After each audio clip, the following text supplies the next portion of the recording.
लालची शराबी ने दी बीरबल को 3 कठिन चुनौती। फतेहपुर सीकरी की ठंडी सुबह थी।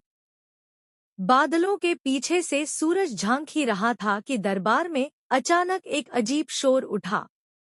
दरवाजे पर एक फटे कपड़ों में लिपटा लाल आंखों वाला आदमी खड़ा था, हाथ में शराब की बोतल, चेहरे पर घमंड और आवाज में नशे की गूंज। वह था लालची शराबी, जो अपने लालच और चालाकी के लिए पूरे नगर में बदनाम था। मगर आज वह बादशाह अकबर के दरबार में पहुंचा था, बीरबल को चुनौती देने। जहांपनाह, शराबी ने ठोकर खाते हुए कहा, मैं बीरबल के नाम की बड़ी बातें सुनता आया हूँ। कहते हैं कि इस दरबार में उससे चतुर कोई नहीं, पर आज मैं साबित करूंगा कि बीरबल की अक्ल भी मेरे सामने झुक जाएगी। अकबर ने मुस्कराते हुए कहा, बोलो शराबी, तुम्हारी चुनौती क्या है? शराबी ने बोतल जमीन पर पटकी और बोला, 3 चुनौती दूंगा मैं बीरबल को, अगर इनमें से एक भी हल न कर पाए तो उसे अपनी बुद्धि का ताज उतारना होगा। बीरबल आगे बढ़े, चेहरे पर वही शांत मुस्कान। स्वीकार है, उन्होंने कहा। बताओ तुम्हारी पहली चुनौती क्या है? शराबी हंसा और बोला, पहली चुनौती, इस शराब की बोतल को ऐसे खाली करो कि शराब बाहर निकले भी और बोतल खाली भी न हो। दरबार में सन्नाटा छा गया। अकबर ने भौहें चढ़ाई, ये कैसी उल्टी बात है? लेकिन बीरबल शांत थे। उन्होंने बोतल उठाई, एक पल सोचा, फिर शराबी से कहा, क्या मैं इस बोतल को अपने शब्दों से खाली कर सकता हूँ? शराबी ने कहा, अगर कर दिखाओ तो मानूंगा। बीरबल मुस्कुराए और बोले, मैं इस बोतल को शराब रहित बोतल कह देता हूँ। जब इसे शराब रहित कहा जाए तो बोतल खाली ही मानी जाएगी, बिना शराब निकाले। दरबार ठहाकों से गूंज उठा। शराबी तिलमिलाया लेकिन बोला, ठीक है, पहली चुनौती पार की। अब सुनो दूसरी। वह बोला, दूसरी चुनौती, मेरे पास 3 सिक्के हैं। बताओ ऐसा कौन सा तरीका है कि मैं 2 सिक्के जेब में रखूं, एक हाथ में रखूं, और फिर भी सब तीनों सिक्के मेरे पास ही रहें, बिना जेब या हाथ बदले? अकबर ने सिर हिलाया, यह तो असंभव है। बीरबल मुस्कराए, शराबी के पास गए और बोले, तुमने कहा था तुम्हारे पास रहें, इसका मतलब तुम्हारे शरीर के किसी भी हिस्से में। फिर उन्होंने एक सिक्का शराबी के कान के पीछे रख दिया, 2 जेब में, और बोले, लो, तीनों सिक्के तुम्हारे पास हैं, 2 जेब में, एक कान के पीछे। शराबी की आंखें चौड़ी रह गईं। दरबार में ताली बज उठी। शराबी अब थोड़ा डर गया था, लेकिन हार मानने वाला नहीं था। उसने आखिरी बार बोतल उठाई, एक लंबा घूंट भरा और बोला, ठीक है बीरबल, 2 चुनौती तो तुमने निकाल ली, पर अब तीसरी तुम्हें हिला देगी। बीरबल शांत स्वर में बोले, बोलो शराबी, आखिरी चुनौती क्या है? शराबी बोला, तीसरी चुनौती ये है, मैं इस दरबार से बाहर जाऊंगा, और जब वापस आऊं तो तुम्हें बताना होगा कि मेरे दिमाग में उस समय क्या था जब मैंने दरवाजे के बाहर कदम रखा। अगर तुम सही बता दो तो मैं तुम्हारी चतुराई मान लूंगा, अगर नहीं तो तुम्हें इस दरबार से विदा होना होगा। दरबार में खुसर-पुसर मच गई। यह चुनौती साधारण नहीं थी। अकबर ने भी कहा, बीरबल, यह तो असंभव लगती है। बीरबल मुस्कुराए, मगर इस बार उनकी आंखों में गहराई थी।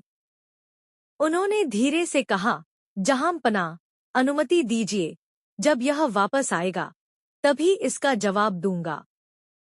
शराबी ठोकर खाते हुए बाहर गया।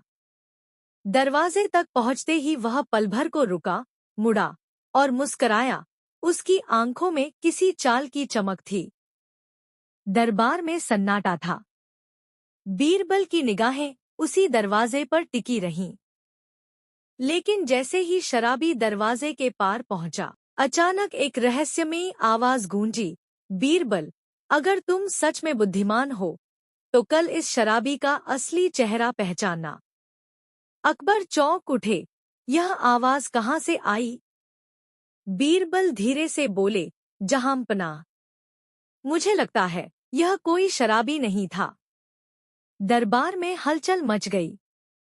अकबर ने पूछा, फिर कौन था वह?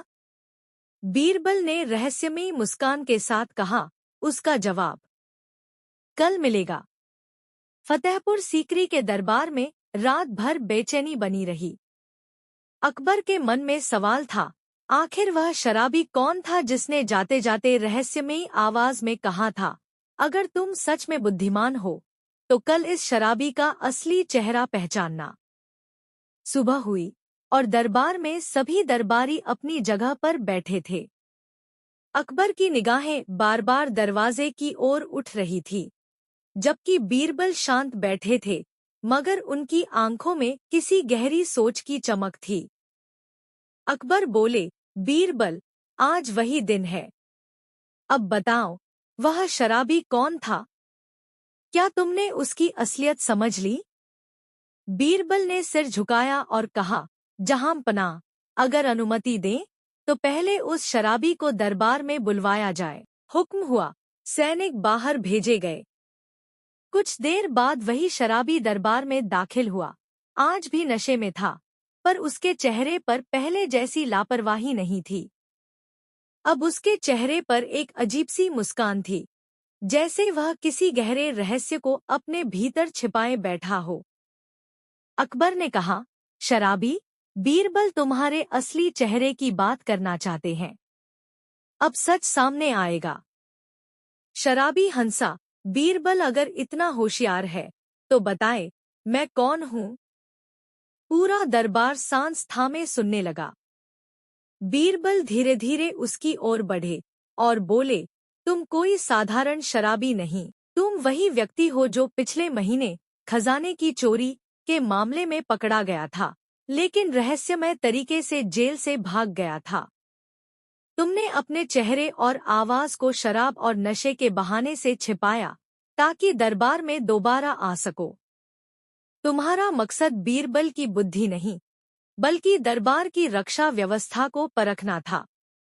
दरबार में हलचल मच गई। अकबर ने आश्चर्य से पूछा, बीरबल, क्या तुम्हारे पास इसका कोई सबूत है?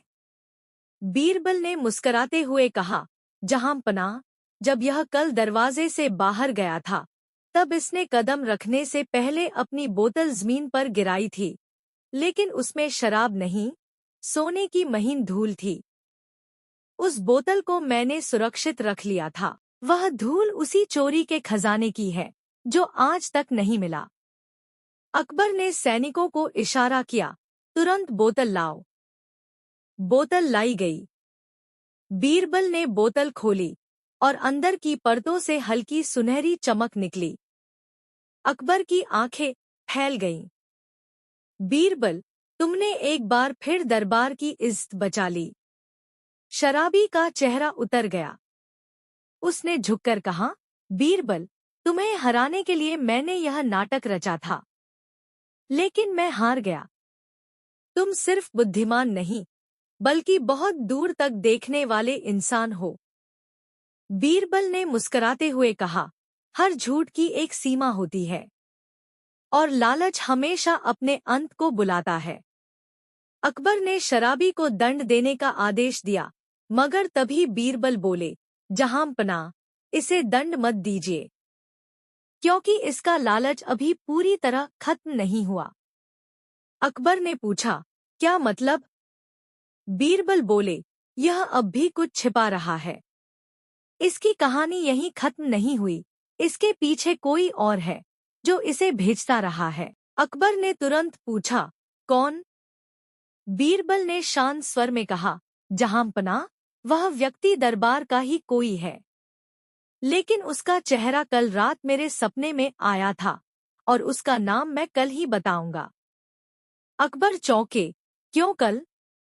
बीरबल ने गंभीर स्वर में कहा, क्योंकि आज की रात वही व्यक्ति खुद मुझसे मिलने आने वाला है। दरबार में सन्नाटा छा गया। अकबर ने कहा, तो कल हम उस गद्दार का नाम सुनेंगे। फतेहपुर सीकरी की रात असामान्य रूप से शांत थी। महल के गलियारों में धीमी हवा चल रही थी, पर बीरबल के कक्ष में दीपक की लौ हिल भी नहीं रही थी, जैसे वह भी उस रहस्य का इंतजार कर रही हो जिसका जिक्र बीरबल ने दरबार में किया था। बीरबल खिड़की के पास बैठे थे, आंखें बंद, पर मन पूरी तरह सतर्क। उन्होंने सैनिकों को आदेश दिया था कि रात को कोई भी उनके कक्ष के पास न आए, चाहे कोई भी कारण हो। रात का तीसरा पहर हुआ। अचानक दरवाजे के बाहर से धीमे कदमों की आहट आई। बीरबल ने आंखें खोली। दीपक की लौ जरा कांपी और दरवाजे की छाया में एक आकृति उभरने लगी। वह व्यक्ति धीरे धीरे कमरे में दाखिल हुआ। चेहरे पर गहरी चादर, आवाज भारी और फुसफुसाहट भरी।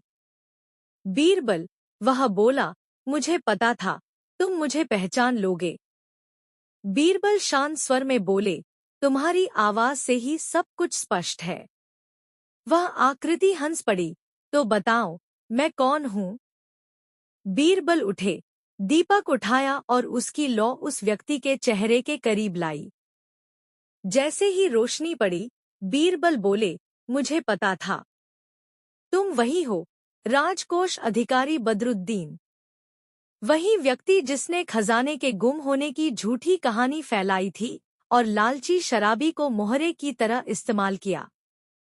बदरुद्दीन मुस्कराया, सही कहा बीरबल, लेकिन जान लो, असली खेल तो अब शुरू होगा। वह शराबी तो बस परछाई था। असली खजाना अभी भी वहीं छिपा है, जहां अकबर की निगाह कभी नहीं पहुंची। बीरबल ने पूछा, तो बताओ, वह खजाना कहाँ है? बदरुद्दीन ने धीरे से हंसते हुए कहा, अगर बता दूं तो मजा खत्म हो जाएगा। पर एक बात याद रखना, कल जब तुम दरबार में जाओगे तो वह खजाना तुम्हारी आंखों के सामने होगा, पर तुम उसे देख नहीं पाओगे। यह कहकर बदरुद्दीन ने हाथ की मोमबत्ती बुझाई और जब दोबारा रोशनी हुई, वह गायब था। बीरबल ने तुरंत सैनिक बुलवाए, लेकिन कमरे में सिर्फ एक कागज का टुकड़ा मिला, जिस पर लिखा था, तीसरी चुनौती अब शुरू होती है। खजाना तेरे सामने होगा, पर पहचान सिर्फ दिल से करनी होगी, आंखों से नहीं। सुबह दरबार लगा। अकबर ने पूछा, बीरबल, क्या वह व्यक्ति आया? बीरबल ने कहा, जी हाँ, जहांपनाह, वह आया और उसने तीसरी चुनौती छोड़ दी है। अकबर ने कहा, अब यह कैसी चुनौती है? बीरबल बोले, उसने कहा है कि खजाना हमारे सामने होगा, पर उसे आंखों से नहीं देखा जा सकेगा। अकबर ने भौहें चढ़ाई, क्या यह कोई जादू है? बीरबल बोले, शायद नहीं, यह बुद्धि की परीक्षा है। तभी एक सैनिक आया और बोला, जहांपनाह, राजकोष से कुछ अजीब आवाजें आ रही हैं।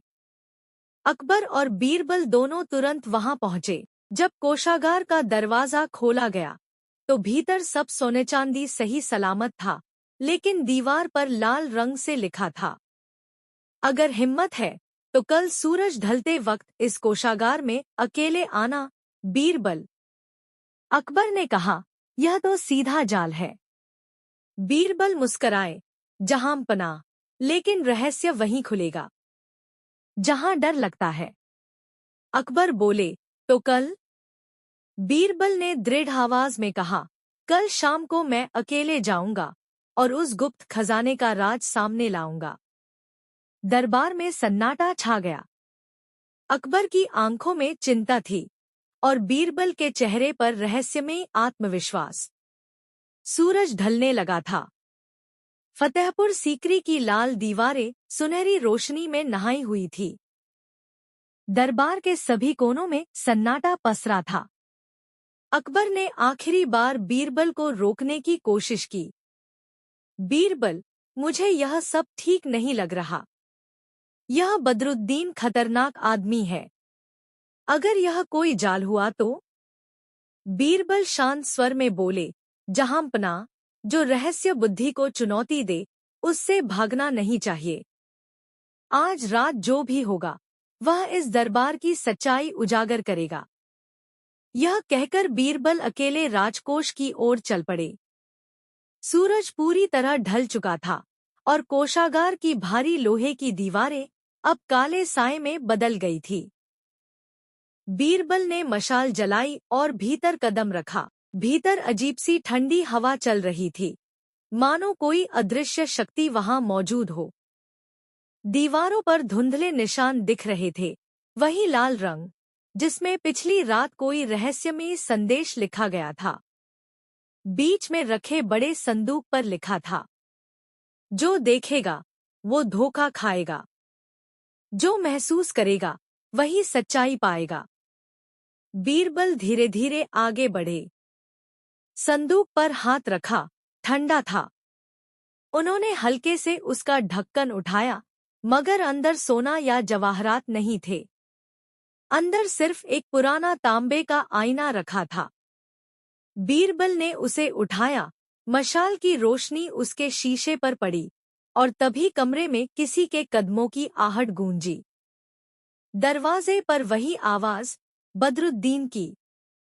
बीरबल, तू आ ही गया। अब देख, वो खजाना जिसे तू ढूंढ रहा था। वह हंसा और मशाल की लौ बुझा दी। अंधेरे में बीरबल ने सिर्फ उसकी हंसी सुनी, लेकिन बीरबल शांत रहे। उन्होंने आईना अपने सामने रखा और कहा, अगर खजाना तू है, तो सच्चाई तेरा चेहरा दिखाएगी। आईने की सतह पर हल्की रोशनी चमकी और बदरुद्दीन का चेहरा उस पर दिखने लगा, लेकिन उसके पीछे किसी और की परछाई थी। बीरबल चौंके, वो परछाई किसी और की थी, कोई जो बदरुद्दीन को नियंत्रित कर रहा था। वह परछाई बोली, बीरबल, तू अपनी बुद्धि पर घमंड करता है, पर अब देख, तेरी अक्ल भी इस अंधेरे में खो जाएगी। बीरबल ने कहा, तुम कौन हो? आवाज आई, मैं वही हूँ जिसने इस दरबार के कई खेल रचे और हर बार तुझे परखा। कपटी पंडित, वही जो एक बार फिर लौट आया है। बीरबल के कदम ठिठक गए। कपटी पंडित, वह नाम जिसने कभी बीरबल को 13 रहस्यमय चुनौतियां दी थीं, अब फिर उसी अंधेरे में गूंज रहा था। अचानक आईने की सतह टूटने लगी, बदरुद्दीन जमीन पर गिर पड़ा और बेहोश हो गया। बीरबल ने मशाल फिर से जलाई, लेकिन कमरा अब खाली था। कपटी पंडित की आवाज दीवारों में गूंज रही थी, अगर हिम्मत है तो फतेहपुर सीकरी की पुरानी गुफा में आना, वही असली खजाना है और वही तुम्हारी आखिरी परीक्षा। बीरबल ने आईने के टुकड़े उठाए और उनमें से एक टुकड़े पर खुदा हुआ पाया। भाग 5 की चुनौती, जहां बुद्धि खत्म वहीं सच्चाई शुरू। सुबह दरबार में अकबर ने पूछा, बीरबल, क्या हुआ? बीरबल ने आईने का टुकड़ा अकबर के सामने रखा और बोले, जहांपनाह, लालची शराबी और बदरुद्दीन तो मोहरे थे। असली खेल किसी और का है और अब यह खेल फतेहपुर सीकरी की गुफाओं में जाकर ही खत्म होगा। अकबर ने कहा, क्या तुम अकेले जाओगे? बीरबल मुस्कराए, हाँ, जहांपनाह, क्योंकि यह चुनौती किसी और की नहीं, मेरे अपने अतीत की है। फतेहपुर सीकरी की प्राचीन गुफाएं, जो बरसों से बंद थी, उस रात फिर खुली। हवा में सर्दी थी और चुप्पी में कोई अनजाना भय घुला हुआ। मशाल हाथ में लिए बीरबल धीरे धीरे नीचे उतर रहे थे। हर कदम पर गुफा की दीवारें रहस्यमय प्रतीकों से भरी थी, जैसे कोई पुराना शिलालेख बीते युग का संदेश दे रहा हो। बीरबल के कदमों की गूंज चारों ओर फैल रही थी, जब अचानक पीछे से एक ठंडी हवा चली और मशाल की लौ कांप उठी। गुफा के बीचों बीच एक गोल पत्थर का मंच था और उसके ऊपर वही आदमी खड़ा था, कपटी पंडित। उसकी आंखों में वही चालाक चमक, वही अहंकार। आखिर तू आ ही गया, बीरबल, वह बोला, तेरी बुद्धि को हराने का जो अधूरा खेल मैंने शुरू किया था, आज उसे खत्म करूंगा। बीरबल ने शांत स्वर में कहा, हर बार हारने के बाद भी तू लौट आता है, पंडित। आखिर क्या चाहता है तू? कपटी पंडित मुस्कराया, तेरी प्रसिद्धि, तेरा मान, तेरा सम्मान, सब मुझसे छिन गया था जब तू इस दरबार का सबसे बड़ा बुद्धिमान घोषित हुआ। मैं चाहता हूँ कि तू मान ले, बुद्धि की भी एक सीमा होती है, और आज मैं तुझे उसी सीमा तक ले जाऊंगा। उसने हाथ उठाया और गुफा की दीवारों पर अजीब सी रोशनी फैल गई। दीवार पर 3 प्रतीक उभर आए, एक सूरज, एक चांद और एक आईना। ये है तेरी आखिरी 3 पहेलियां, कपटी पंडित बोला। अगर तू इनमें से किसी एक का भी सही उत्तर न दे सका, तो ये गुफा तुझे हमेशा के लिए निगल जाएगी। बीरबल ने बिना डरे कहा, पूछ अपनी पहली पहेली। कपटी पंडित बोला, पहली, वो क्या है जो हमेशा सामने होता है पर कभी दिखाई नहीं देता? बीरबल मुस्कुराए, भविष्य। दीवार का पहला प्रतीक, सूरज, चमक उठा। दूसरी, पंडित बोला, वो क्या है जो रोशनी से भी तेज है पर अंधेरे में ही जन्म लेता है? बीरबल बोले, विचार। चांद का प्रतीक चमका और गुफा में हल्की गूंज उठी। कपटी पंडित अब विचलित था, पर आखिरी पहेली उसकी आंखों में आग बन चुकी थी। तीसरी और अंतिम पहेली, वो क्या है जो तेरे पास है पर तेरा नहीं है, और जब तू उसे खो देता है तभी तू असली ज्ञान पाता है। गुफा में सन्नाटा छा गया।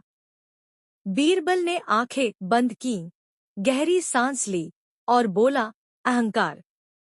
जब मनुष्य अपना अहंकार खो देता है, तभी उसे असली ज्ञान प्राप्त होता है। आईने का प्रतीक चमका और अचानक पूरी गुफा रोशनी से नहाने लगी। कपटी पंडित की चीख गूंजी, नहीं, यह असंभव है। उसकी आकृति धुएं में बदलने लगी और धीरे धीरे गायब हो गई। गुफा के केंद्र में वही तांबे का आईना चमक उठा। बीरबल ने उसे उठाया और देखा, आईने में सोना चांदी नहीं, बल्कि उनका अपना चेहरा दिख रहा था। लेकिन उसके पीछे लिखा था, असली खजाना बुद्धि नहीं, विनम्रता है। सुबह फतेहपुर सीकरी में खबर फैली, बीरबल गुफा से लौट आए हैं। अकबर स्वयं द्वार पर आए और बोले, बीरबल, क्या खजाना मिला? बीरबल ने मुस्कराकर कहा, जहां पनाह, हाँ, लेकिन वह सोने का नहीं था। फिर कैसा खजाना? अकबर ने पूछा। बीरबल ने कहा, जो मनुष्य अपने ज्ञान पर गर्व छोड़ देता है, वही सच्चे खजाने को पा लेता है, और वही इस राज्य की सबसे बड़ी दौलत है। अकबर की आंखों में संतोष था। उन्होंने कहा, तुमने न केवल दरबार को बचाया, बल्कि बुद्धि का अर्थ भी सिखाया। तभी एक सैनिक भागता हुआ आया और बोला, जहां पनाह, गुफा से एक और मार्ग मिला है, और उस मार्ग के अंत में एक पत्थर की दीवार पर लिखा है, 13वीं चुनौती अभी बाकी है। बीरबल ने दूर क्षितिज की ओर देखा और धीमे स्वर में कहा, तो कहानी खत्म नहीं हुई। कपटी पंडित ने फिर कोई नया खेल शुरू किया है। फतेहपुर सीकरी की सुबह कुछ अलग थी। हवा भारी थी, जैसे किसी अनदेखे भय का संकेत दे रही हो। बीरबल राजमहल के आंगन में खड़े थे। उनकी निगाहें दूर उस दिशा में थी जहां पिछली रात सैनिकों ने गुफा के भीतर नया रास्ता खोजा था। अकबर ने उन्हें बुलवाया। बीरबल, मैंने सुना है उस गुफा में कोई नया संदेश मिला है। बीरबल बोले, जी जहां पनाह, एक पत्थर की दीवार पर लिखा था, 13वीं चुनौती अभी बाकी है। मतलब, कपटी पंडित का खेल अब भी जारी है। वह खत्म नहीं हुआ। उसने खुद अपनी वापसी का संकेत छोड़ा है। अकबर ने कहा, क्या तुम्हें लगता है वह अब भी जिंदा है? बीरबल की आंखों में एक गहरी चमक थी, शायद शरीर से नहीं, पर उसकी बुद्धि अब किसी और में जरूर जिंदा है। अकबर चौंके, किसी और में? बीरबल ने कहा, जी, जहांपनाह। लालची शराबी, बदरुद्दीन और अब यह गुफा, तीनों जगह एक ही चीज दिखती है।